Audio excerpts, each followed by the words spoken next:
হাতে ভালো করে মশলাটা মাখিয়ে যদি মাংসটা রান্না করা হয় তাহলে কিন্তু মাংসটা খেতে অনেক বেশি মজা লাগে। আর আমার পরিবার মাংসের সাথে আলুটা খেতে অনেক বেশি পছন্দ করে। আমার কাছেও মাংসতে আলু অনেক বেশি ভালো লাগে। তো চলুন শুরু করা যাক রান্নাটি। এখানে নিয়েছি পরিমাণ মতো আদা রসুন বাটা, নিয়েছি হলুদ গুঁড়া, মরিচ গুঁড়া এবং ধনে গুঁড়া। এখানে দিয়ে দিচ্ছি পরিমাণ মতো লবণ এবং গরম মশলা গুঁড়াটা এখানে ব্যবহার করছি। আর এখানে দিয়ে দিয়েছি আস্ত কিছু রসুন, আর এখানে আমি কিন্তু ফালি করে কেটে নিয়েছি কিছু শুকনো মরিচ। আর এই শুকনো মরিচের বিচিগুলো কিন্তু ফেলে নিয়েছি এখানে কিছু কাঁচা মরিচ ফালি করে কেটে নিয়েছি। পেঁয়াজ কুচি দিয়ে দিয়েছি পরিমাণ মতো। এখানে দিয়ে দেবো রেগুলার রান্নার তেল। দিয়ে সবগুলো উপকরণ একটু ভালো করে মাখিয়ে নিতে হবে। মশলাটাকে ভালো করে মাখিয়ে নিতে হবে যেন পেঁয়াজটা নরম হয়ে যায়। তো একটু ভালো করে মাখিয়ে নিতে হবে হাতে একটু সময় নিয়ে। তো আমি কিন্তু খুব ভালো করে মাখিয়ে নিচ্ছি, আর পেঁয়াজটা এরই মাঝে অনেকটা নরম হয়ে গেছে। তো এই পর্যায়ে এখানে আমি অ্যাড করছি গরুর মাংস। এখানে আমি 1.5 কেজি পরিমাণ গরুর মাংস নিয়েছি। মাংসের সাথে কলিজা, ফুসফুস সব কিছু উপকরণ ছিল। তো সবগুলো উপকরণ মিলিয়ে এখানে 1.5 কেজি পরিমাণে মাংস নিয়েছি। আর মাংসটাকে মশলার সাথে খুব ভালো করে মাখিয়ে নিতে হবে যেন মাংসের সাথে মশলাটা লেগে যায়। আর এই মাংস রান্নাটা যদি কিছুক্ষণ রেস্টে রেখে তারপরে রান্না করা হয় তাহলে কিন্তু রান্নার স্বাদ অনেকটা বেশি বেড়ে যায়। তো খুব ভালো করে মাখিয়ে নিচ্ছি, আর খুব ভালো করে মাখিয়ে নিতে হবে যেন মাংসের সাথে মশলাটা খুব ভালোভাবে লেগে যায়। আমি কিন্তু একটু ভালো করে মাখিয়ে নিয়েছি। আর মাখিয়ে নেওয়ার পর এখানে আমি হাতটা দিয়ে জাস্ট একটু পানি দিয়ে দেবো। আর পানিটা দিয়ে ঢাকনা দিয়ে ঢেকে তারপর রান্নায় চুলা বসিয়ে দিয়েছি।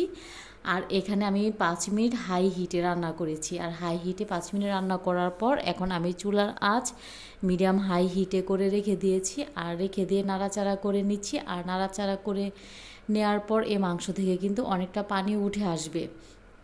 তো এরই পর্যায়ে আমি মাংসটা কিছুক্ষণ নাড়াচাড়া করে নেওয়ার পর ঢাকনা দিয়ে ঢেকে দেব। আর ঢাকনা দিয়ে ঢেকে আমি কিন্তু মিডিয়াম লোতে রেখে দেব। মিডিয়াম লোতে রেখে 20 মিনিট রান্না করব। তো ফিরে এলাম 20 মিনিট পর। আর 20 মিনিট পর আপনারা দেখতে পাচ্ছেন যে মাংস থেকে যে পানিটা উঠেছিল অনেকটা শুকিয়ে এসেছে। তো এরই পর্যায়ে আমি আবারও নাড়াচাড়া করে একটু ভালো করে কষিয়ে নেব। যে কোনো মাংস বা যে কোনো রান্নায় কিন্তু ভালো করে কষিয়ে রান্না করলে কিন্তু রান্নার স্বাদ অনেকটাই বেড়ে যায়। তো এই পর্যায়ে যখন মাংসটা খুব ভালোভাবে কষিয়ে নেওয়া হয়ে গেছে, তো ওই পর্যায়ে এখানে আমি অ্যাড করছি আলু।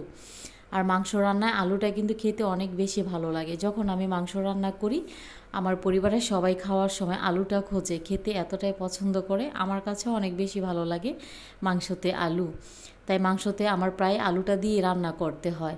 তো এরই পর্যায়ে আমি খুব ভালো করে আলুটা দিয়ে দেওয়ার পর কষিয়ে নিচ্ছি। আর একটু ভালো করে কষিয়ে নেওয়ার পর এখানে আমি অ্যাড করব গরম পানি। আর অবশ্যই গরম পানি অ্যাড করতে হবে, তাহলে কিন্তু মাংসটা খুব তাড়াতাড়ি নরম হবে এবং মাংসটাও খেতে বেশি ভালো লাগবে। তো এরই পর্যায়ে পানিটা দিয়ে দেওয়ার পর আবারও নাড়াচাড়া করে নিচ্ছি। আর নাড়াচাড়া করে নেওয়ার পর ঢাকনা দিয়ে ঢেকে মিডিয়াম হাই হিটে রান্না করব। তো এরই মাঝে আমি ঢাকনাটা তুলে আবারও নাড়াচাড়া করে দেখে নিচ্ছি যে রান্নাটা কতটুকু কমপ্লিট হয়েছে। রেসিপি ভালো লাগলে শেয়ার করার অনুরোধ রইল।